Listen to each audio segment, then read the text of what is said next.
Om Namah Shivaya. Myself Clea Simon. I am from BSc 3rd semester and my registration number is my.sc.u3bsc19008. And now I'll be presenting about my book which I have written for my Amrita Value Program assessment, which is assigned by Mr. Shrikant Parida, Assistant Professor from Amrita School of Arts and Sciences, Mysore campus. So now let's get started.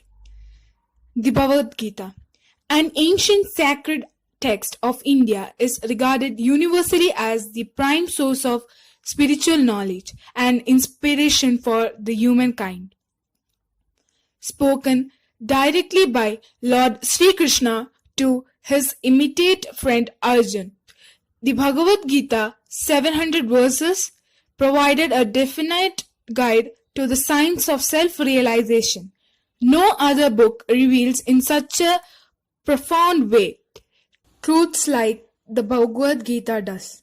The Bhagavad Gita, which is also known as the Divine Song, is unique in many ways. Why Bhagavad Gita? There is a common misconception among many people that Bhagavad Gita and Mahabharata belong to only those practicing the Hindu religion. The message contained in the Bhagavad Gita are universally applicable to all, irrespective of their country or religion. It is not a religious scripture pretending to a certain section of society. Bhagavad Gita teaches us the right way to lead our life. The very purpose of Bhagavad Gita is to deliver mankind from the sufferings of this world. Every man is in difficulty in so many ways, as Arjuna was in having to fight the battle of Kurukshetra. Bhagavad Gita is the essence of all Vedic knowledge and one of the most important Upanishads in Vedic literature. If one reads Bhagavad Gita regularly and attentively, he can suppress the study of all Vedic literature. What does Bhagavad Gita contain? 5,000 years ago, the theoretical science of Bhagavad Gita was spoken by Lord Krishna, the Supreme Personality of Godhead, to disciple Arjuna. It stands supreme in its doctrines as the principle of religion were indicated by God Himself. There are 5 main themes illustrated in the Bhagavad Gita. They are Ishvara, the Supreme Lord, the life entity, Prakriti, the material nature, Kal, eternal time, and Karma, activities. Bhagavad Gita, a scripture of science. When the entire world civilization was in the cradle, the sages of India had already recited the Vedas. The ancient texts of India are considered to be a treasure of knowledge. The scriptures in ancient India were penned with extraordinary scientific temperament. The Bhagavad Gita, among all, is studied, analyzed, and interpreted the most. Earth, water, fire, air, mist, intellect, and ego, all together, these 8 constitute my separated material energy. The verse mentioned above throws light on mass and energy relation. Among the same theory was announced by Dr. Albert Einstein centuries ago. The Bhagavad Gita was recited. The same theory was also used by Raymond Offit to make Little Boy, a nuclear bomb containing tremendous destructive potential. After a successive experiment, he quoted the following sloka: I am powerful time, the source of destruction that comes forth to annihilate the worlds. Even without our practitioner, the warriors arrayed in the opposing army shall stop existing. Even the words Dviti Suryasta Bhavetu Dadvitidya, 1,000 suns were to blaze forth together in the sky, indicate the generation of enormous illumination during the bombardment of Hiroshima and Nagasaki.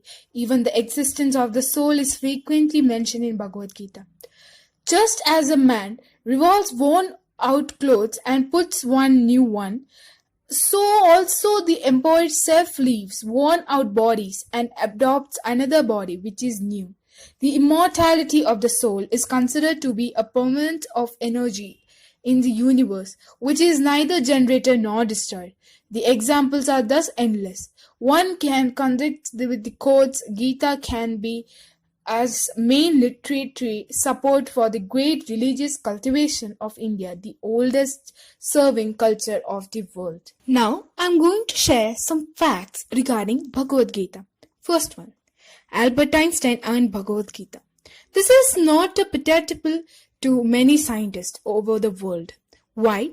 Those who did not believe in Hinduism, the sacred text of Hinduism, how could they believe that Albert Einstein, the famous physicist, believed in techniques of Bhagavad Gita more than anything else?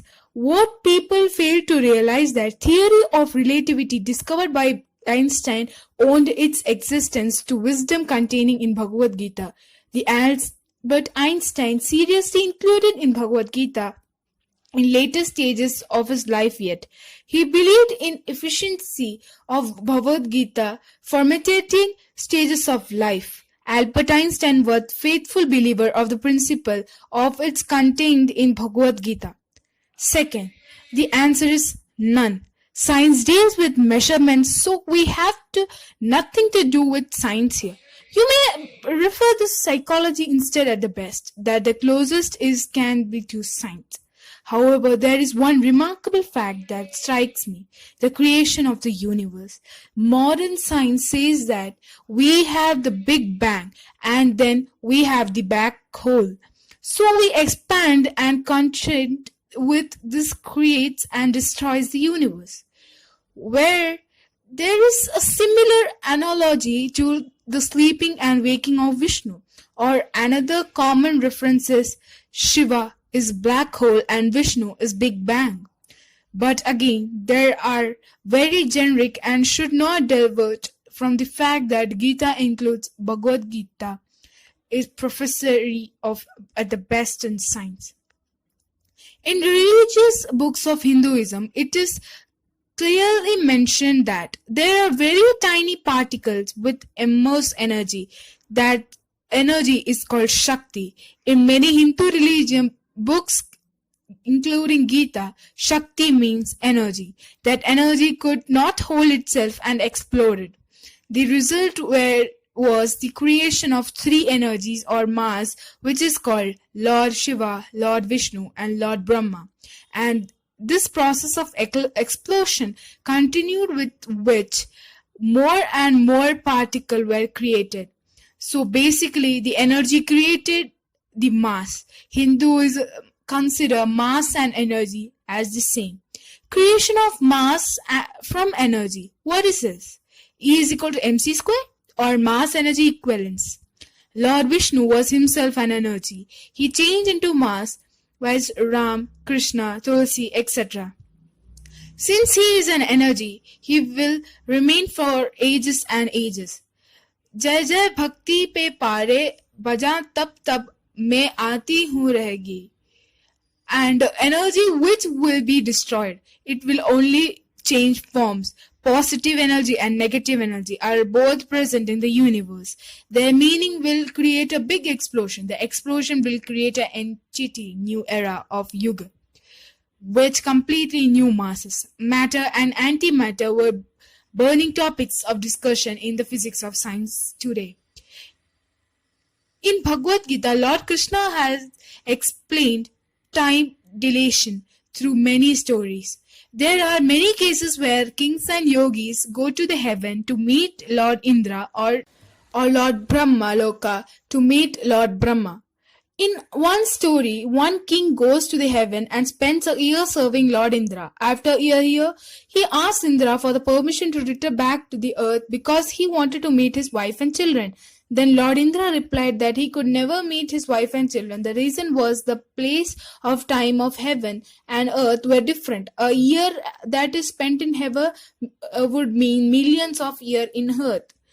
In theoretical physics, this phenomena is called time dilation. It was predicted by Einstein and experimentally proven in 1979 gravitation probe A experiment.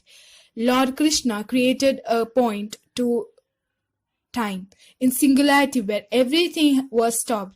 During the war between Karna and Arjuna, who actually were brothers from same mother. If you think that Gita was only told to Arjuna, then you are wrong. It was told to Karna as well, and during both times Gita was explained to both individuals during singularity, because Gita is very long.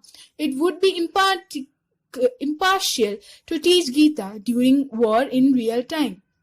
And singularity in space and time is point at the gravitational energy is so immersed that it holds even the time, and even time cannot move forward. It could also be entable through other energy, but till now it has not been discovered. I will never tell you that I know the whole Gita. Anyone who thinks that he or she knows the whole Gita is either a god or a big fool.